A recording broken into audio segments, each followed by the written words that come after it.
especially alongside others reaching for them too. In the words of Olympic champion Frank Shorter, running is an affirmative act. To line up in Hopkinton is to put your hand up and say, "Me too." Some run to raise money for causes close to their hearts: cancer, Alzheimer's, autism, often competing in the name or memory of a loved one. Some hope to crack the top spots, to cement their status in the running hierarchy.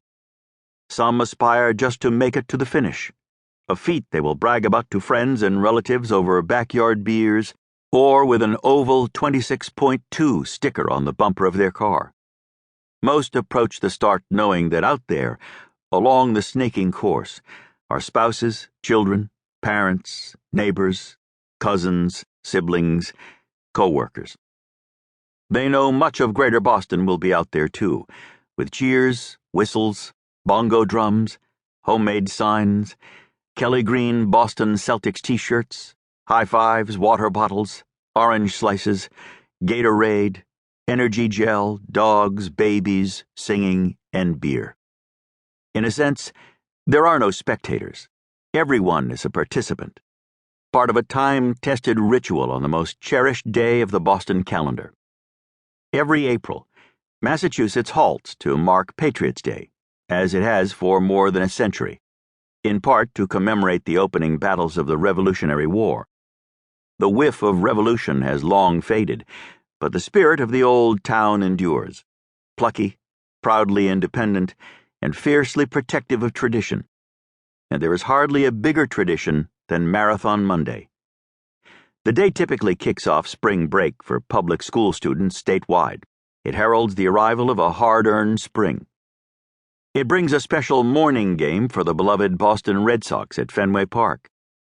It's a chance to breathe in a place that defines high-strung, a chance for Boston to put aside, at least for a moment, its tribalism and fractiousness, to welcome outsiders to a town not always known for its hospitality, to celebrate the top runners but also the stragglers, the strivers and the hobbyists, all of them laced up and pointed toward the sea. As runners make their way eastward, the landmarks begin to unfold. The old train depot in Framingham Center, around the 6-mile mark. Its more urban setting a hint of the big city that lies ahead. The tidy brick facades of Natick's town center, where the crowds begin to build. The women of Wellesley College, perched like birds on a long stone wall, their invigorating roar audible from hundreds of feet away. The unwelcome incline of Heartbreak Hill, the last of 7 slopes in suburban Newton that test runners' endurance of mind and body.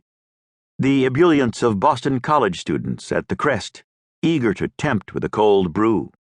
The iconic Citgo sign in Kenmore Square, lit up like the city's year-round Christmas tree, beckoning runners toward the home stretch, and then the bulging crowds toward the finish line.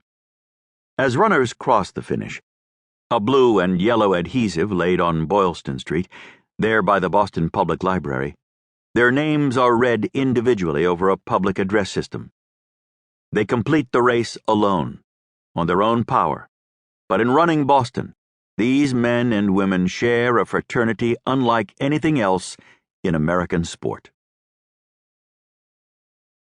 On April 15, 2013, the rituals renew for the 117th year.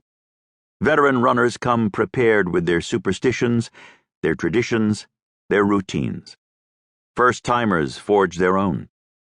In Hopkinton on this morning, among 23,338 other competitors, is Vikma LaMarche, a 32-year-old marketing specialist from Boston, running her first Boston Marathon. She nibbles on boiled eggs and a sweet potato she has brought in a Glad container, on the advice of a nutritionist. Tom Mitchell, a 48-year-old software engineer from nearby Lexington, is also running his first Boston. The charity team he belongs to gathers at a house near the starting line, where Mitchell trades jokes with the other runners and eats his customary pre-run meal: a banana, a honey wheat bagel from Price Chopper, and Peanut Butter and Company's Smooth Operator Peanut Butter. Amy Formica, a 39-year-old ultra-marathoner from